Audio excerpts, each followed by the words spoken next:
nos faz lembrar de quando Humberto de Campos era jovem.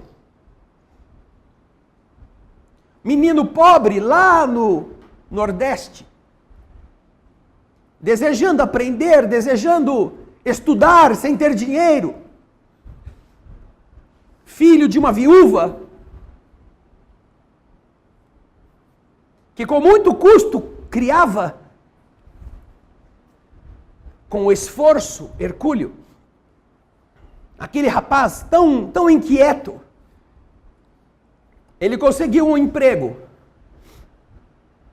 Esse emprego era na venda do seu tio, irmão da sua mãe. Irmão. E este homem era rico.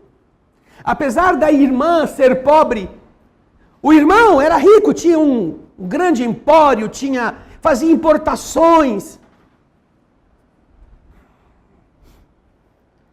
E então, nada melhor do que para ajudar a irmã, dar um emprego para o sobrinho. Foi lá o sobrinho começar a trabalhar na loja, no empreendimento do seu tio. E foi logo colocado em uma situação de certo realce, de certa confiança, porque era da família.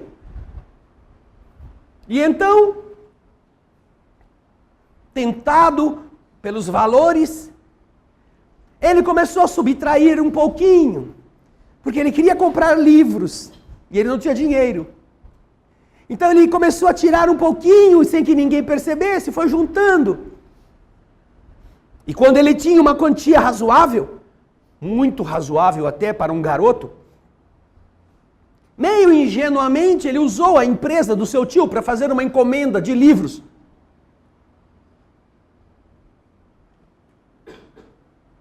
E obviamente, essa encomenda não custava pouco.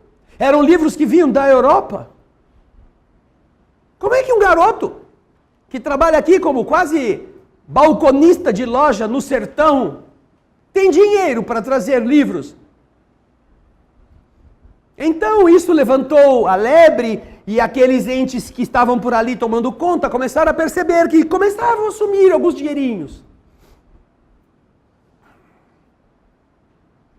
Então conta-nos Humberto de Campos, que ele já não aguentava mais essa situação de consciência.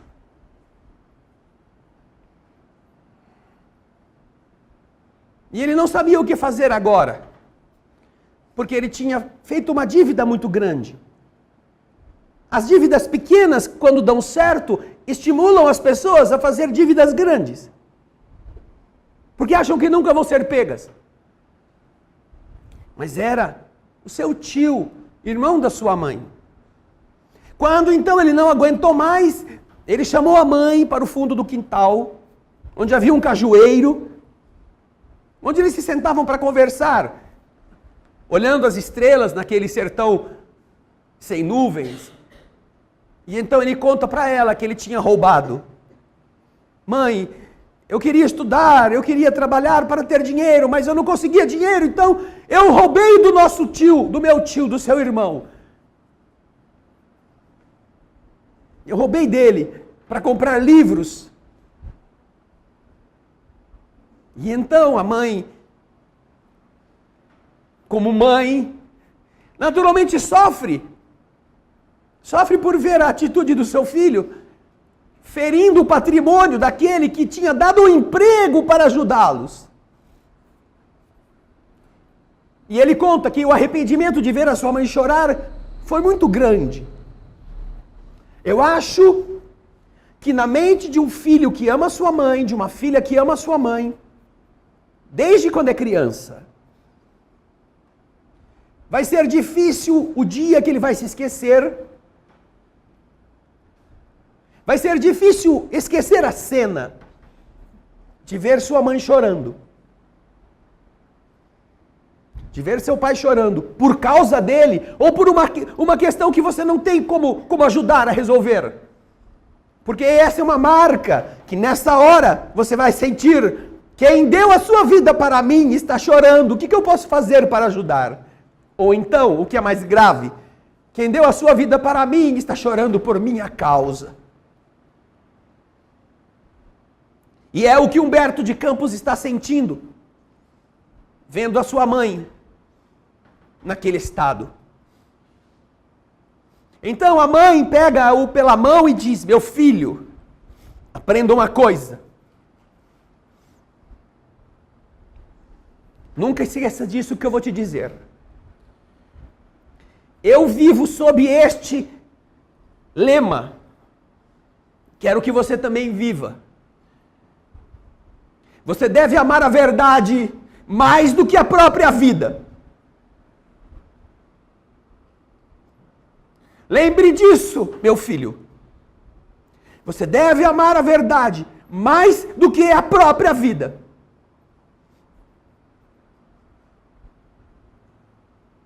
Amanhã eu vou procurar o seu tio. Vou contar o que você fez e vou oferecer esta casa onde a gente mora para pagar as dívidas que você tomou, o dinheiro que você tomou dele. E nós vamos viver de alguma forma em algum lugar. E foi isso que ela fez. Não o expulsou, não o espancou, não o distratou, mas fez ele aprender. E ele conta isto na forma como ele escreve, com uma veneração que nunca ele esqueceu, de um patrimônio material que a mãe não tinha para lhe dar, mas que valia muito mais do que ela lhe deu, do que se ela tivesse deixado todo um palácio como herança.